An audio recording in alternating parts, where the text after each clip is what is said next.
Historias del más allá.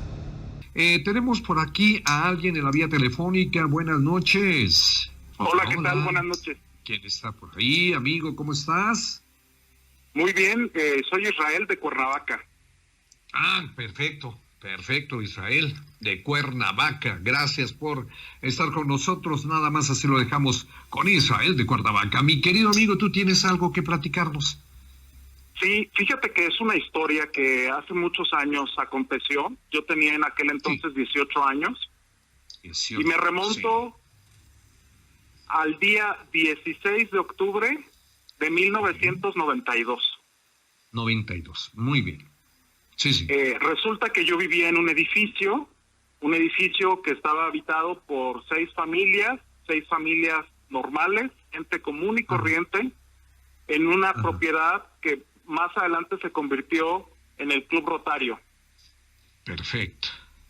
Y resulta que ese día, 16 de octubre, había habido un pequeño cambio en la dinámica, porque yo en ese edificio viví desde muy pequeño, y resulta que en uno de los departamentos, únicamente eran 6 departamentos, se desocupa y lo llega a habitar una pareja, que era una pareja poco convencional.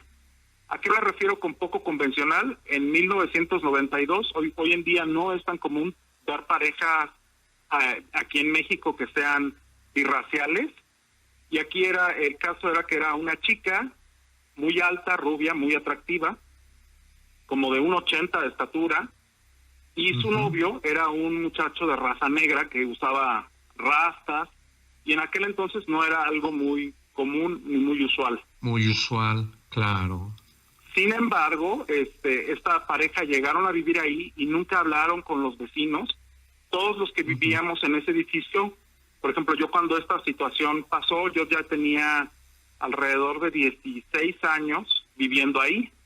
Tenía 18 años, había yo llegado a vivir a este lugar cuando tenía yo 2 años. Y todos mis vecinos eran gente también ya que tenía muchos años viviendo en ese edificio. Que algo que a mí me llamó mucho la atención fue cuando recién ellos se cambiaron a vivir ahí. Me percaté que la chica cargó un tanque de gas. Fue algo que a mí me llamó la atención porque no es usual, para empezar no es usual que una mujer pueda cargar un tanque de gas de 20 litros. 20 kilos, ajá. Y entonces yo la vi cargar el tanque de gas, y esa fue la cosa que se me quedó como muy grabada en ese momento. Claro. Pasaron algunos días y platicábamos con mi familia acerca de esos nuevos vecinos que habían llegado a vivir.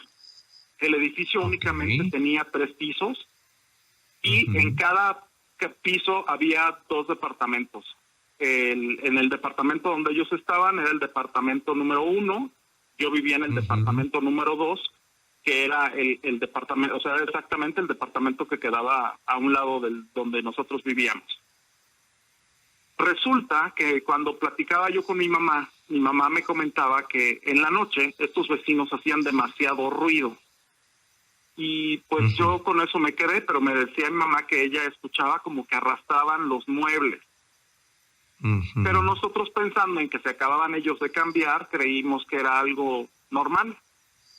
Sí. Pues resulta que ese día, mis papás por motivos de trabajo tienen que salir, nos dejan al cuidado de mi abuela paterna, y nada más nos quedamos en casa mi abuela paterna, mi hermana y yo. Nosotros teníamos una mascota que a cualquier ruido desconocido, alguna cosa, siempre era como muy ladraba y siempre estaba muy al pendiente de todo lo que pasaba. Y ese día en particular, el día 16 de octubre de 1992, yo me percaté que ella estaba muy nerviosa. Durante todo el día ella había estado muy nerviosa y la perrita estaba escondida. Cuando la tratábamos de sacar, ella lo que buscaba era que la cargáramos, pero era una conducta que nunca había observado yo en ella. A la perrita la tuvimos 17 años. Entonces, para no hacerte el cuento largo, resulta que ese día a mí me habían invitado a salir, era un jueves, era de mis primeras salidas, yo acababa de cumplir los 18 años y iba a ser el cumpleaños de una compañera de la escuela, y como era jueves, salimos a un lugar que a lo mejor la gente que es de aquí de Cuernavaca va a saber, se llama Zúmbale. ¿El Zúmbale que es una disco, un antro? Era un antro, una discoteca donde tocaban música de salsa, a un costado de Taís. Y resulta que yo regreso, lo cuento porque para mí fue muy relevante, porque era de esas primeras salidas que yo tenía. Regreso de esa salida, y cuando llego al edificio, que serían quizás las 3 de la mañana, me percato que están todas las luces apagadas, y el único departamento que tiene todas las luces encendidas hacia el jardín, hacia o sea, todo el departamento, todas las luces estaban encendidas, era el departamento donde vivía esta pareja. Ahora. Entro a mi casa, me acuesto a dormir, y al poco rato llega mi hermana y me menciona que se estaban peleando afuera. Yo inicialmente creí que se estaban peleando afuera en la calle. Pero le dije, vete a dormir, no pasa nada. En ese entonces mi hermana tendría 15 años o 14 años. Sí. Y entonces regresa una segunda vez a decirme que se estaban peleando, y ahí es donde surge lo peculiar. Me dijo, se están peleando, me dijo, pero no se están peleando en inglés, no se están peleando en francés, ni en ningún otro idioma que yo conozca. En ese momento yo, como adolescente, pues, de 18 años, la verdad lo primero que hice fue reírme de ella, y recuerdo que le dije, cálmate, poliglota. Y todavía la mandé de regreso a su cuarto. Cuando ella viene una tercera vez, a mí ya me empieza a dar curiosidad. Me levanto de mi recámara y empiezo a caminar, a dirigirme hacia el balcón que daba hacia la calle. Y cuando voy caminando de mi recámara hacia ese balcón, empiezo a escuchar un barullo, que es el resultado de muchas personas haciendo una oración. Cuando empiezo a caminar esto, yo creo que para ese entonces ya eran como las 3:30 de la mañana, ya no era 16, ya era 17 de octubre. Empiezo a tratar de descifrar qué era lo que estaban diciendo. Y escucho que lo que están diciendo es una oración a Satanás. En ese momento, déjame decirte, yo es algo que yo nunca había escuchado. Yo soy católico, toda mi vida he sido católico. Y jamás había tenido la experiencia de estar escuchando una oración a Satanás, pero se oían muchísimas personas, de verdad muchísimas, como cuando vas a una iglesia y que escuchas que la gente repite el Padre Nuestro. Esto era algo muy similar, pero con una oración que yo nunca había escuchado. Pero sí decían cosas referentes a Satanás. Inmediatamente, después de que yo escucho eso, yo trato de proteger a mi hermana, y en menos de lo que te puedo contar, el ambiente en mi casa cambió, pero cambió de una forma drástica. La densidad del aire, yo no sé si era por el mismo temor que nosotros teníamos, o realmente algo cambió. Mi abuela, que era la que nos estaba cuidando, había tomado una pastilla para dormir, y la tratábamos de despertar y ella no reaccionaba. O sea, estaba como muy aletargada. En aquel entonces ella había tomado una pastilla que se llamaba Valium, que es una pastilla muy fuerte para dormir. Y entonces mi hermana y yo empezamos adentro de nuestra casa a correr de un lado a otro, tratar de asegurar las puertas, porque sentíamos mucho miedo. Bueno, inmediatamente después empezamos a escuchar una especie de rugido, pero era un rugido tan fuerte que cimbraba los vidrios de mi casa. E inmediatamente después de esos rugidos iniciaron gritos, iniciaron golpes, pero unos golpes que incluso también cimbraban el piso. Los rugidos hacían vibrar las ventanas, pero los golpes hacían cimbrar el piso. Vaya. Al mismo tiempo yo volteaba y me sentía muy inseguro. Recuerdo que quité un crucifijo que estaba arriba de la cama de mis papás y lo puse en la puerta de entrada de mi casa, pensando en que esa energía no pudiera entrar por la puerta. Sin embargo, la energía negativa que había en ese lugar ya estaba impregnada en todas partes. Entonces, la sentías en el aire, la sentías en la actitud de la perrita, la sentías en el mismo aire que respiras, ¿no? O sea, fue algo muy, muy fuerte.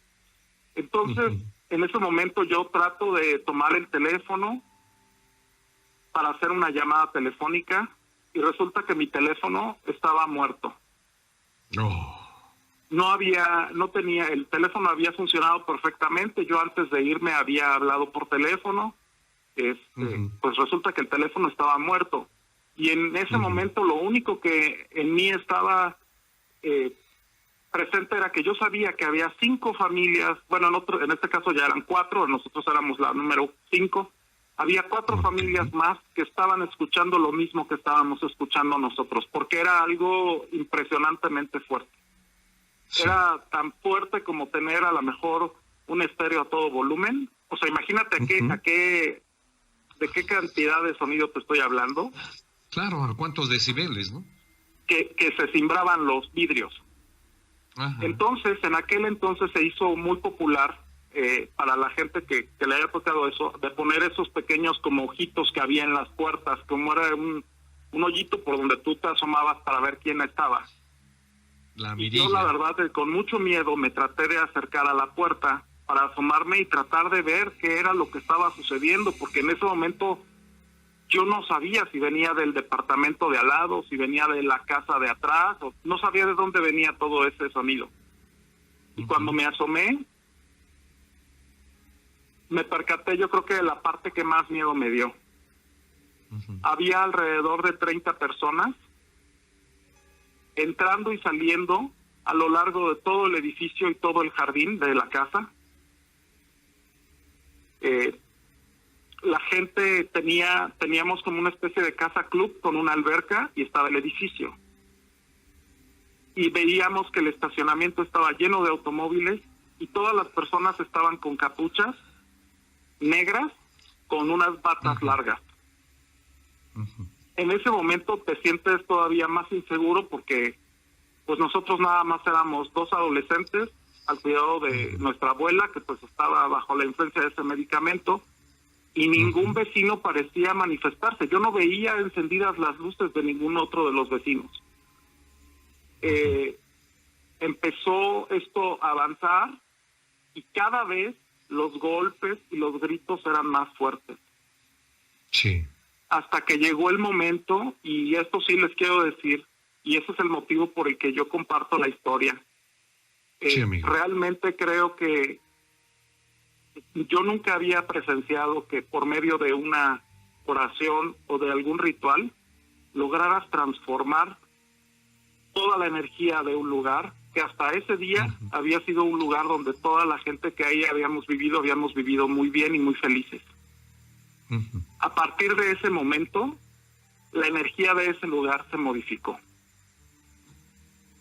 Yo te puedo decir que después de esa situación, nunca más volví a jugar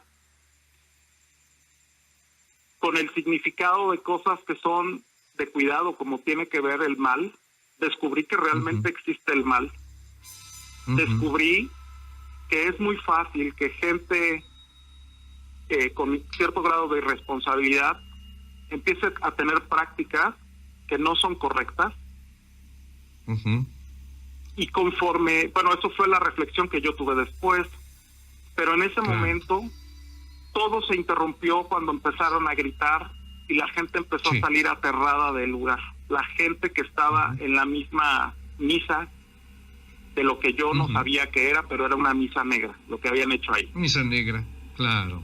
Claro. En esa misa, cuando la gente se abandonó el lugar, y la gente se empezó a ir, nosotros creímos que hasta ahí esto terminaba y ya no había otra situación. Sin embargo, lo que vino después fue algo todavía más complicado. Perfecto. Mi querido Isra, nos queda poco tiempo. ¿Puedes sintetizar lo que falta de la historia en 2 minutos, por favor? Claro que sí. Al final Adelante, de cuentas, esto termina con el asesinato de una persona que sacrificaron en la misa negra. Termina esto con un expediente judicial. Sí. Donde no hubo detenidos, desafortunadamente.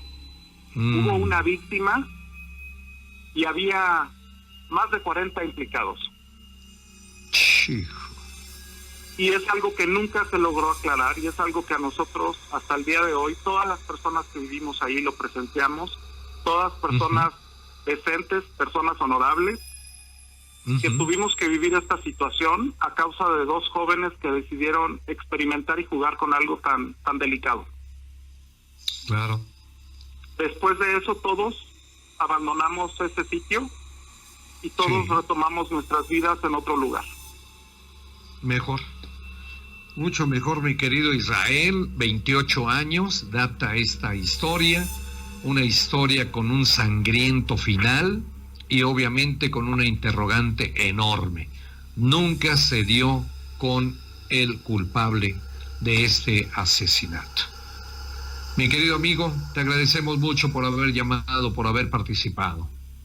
No, pues yo te agradezco mucho a ti, y solamente decirles a todos que por favor no jueguen con cosas que no pueden controlar. Claro, sí. Ni teniendo el conocimiento, ¿verdad, Israel? Es recomendable jugar ese tipo de cosas o encontrar un pequeño resquicio, tratarse de meter por él y encontrar cosas que en verdad les va a sorprender tanto como para llegar a la muerte. Amigo, muchísimas gracias. Gracias a ti. Buenas noches. Historias del más allá.